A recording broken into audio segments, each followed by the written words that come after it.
કે 2021થી કાંકરિયા અમદાવાદથી ચાલુ કરો, તક્ષશિલા ગણો, હરણી બોટ ગણો, મોરબીનો ઝૂલતો પુલ ગણો અને આ ટીઆરપી ગેમ ઝોન.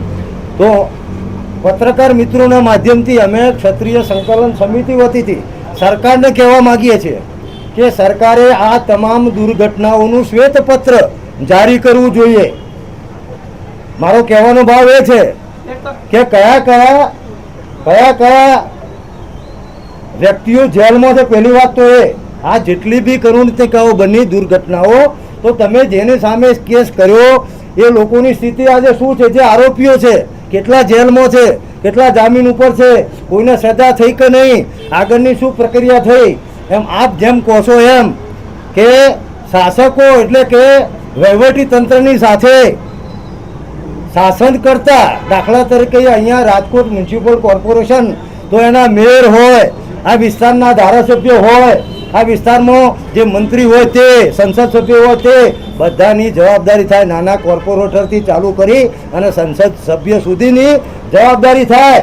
કારણ કે પ્રજાએ અમને ચૂંટા છે સુખ દુઃખમાં ભાગીદાર બનવા.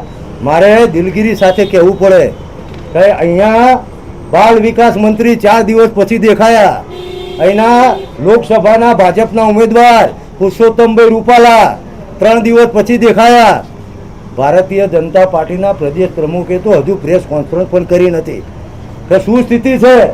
એટલે એકબીજા પર જોડવાનો પ્રયત્ન કરે છે. તો પ્રજાતંત્રમાં પ્રજાના સેવકો સર્વોપરી હોય અને એમને સૂચના આપવી જોઈએ, જોડે રહીને કામ કરાવવું જોઈએ કે ભાઈ આ કરો, આ ખોટું છે. તો હું એવું નથી માનતો કે પ્રજાના પ્રતિનિધિઓથી કંઈ ખાનગી હોય તો એમને પણ આંખ આડા કાન કર્યા કહેવાય. તો એફઆઈઆરમાં જે જવાબદાર હોય, પછી એ કોર્પોરેટર હોય, મેયર હોય, સ્ટેન્ડિંગ કમિટીના ચેરમેન હોય, ધારાસભ્ય હોય કે સંસદ સભ્ય, એમની પણ જવાબદારી જ્યાં સુધી કાયદો બદલીને નક્કી કરવામાં નહીં આવે ત્યાં સુધી આવી ઘટનાઓ ઘટિત થશે. એટલે આપણા માધ્યમથી હું પણ એ પણ કહેવા માગું છું કે શું આ બધી ઘટનાઓ જે ઘટિત થઈ એનાથી રાજતંત્ર અથવા જે વહીવટી પક્ષની સાથે રાજકીય પાંખ જેને કહેવાય, સત્તાધારી પક્ષ, એ શું અજાણ હતો? એ પ્રશ્ન હું પણ આપના માધ્યમથી પૂછવા માગું છું અને પ્રજાએ એનો જવાબ લેવો જોઈએ.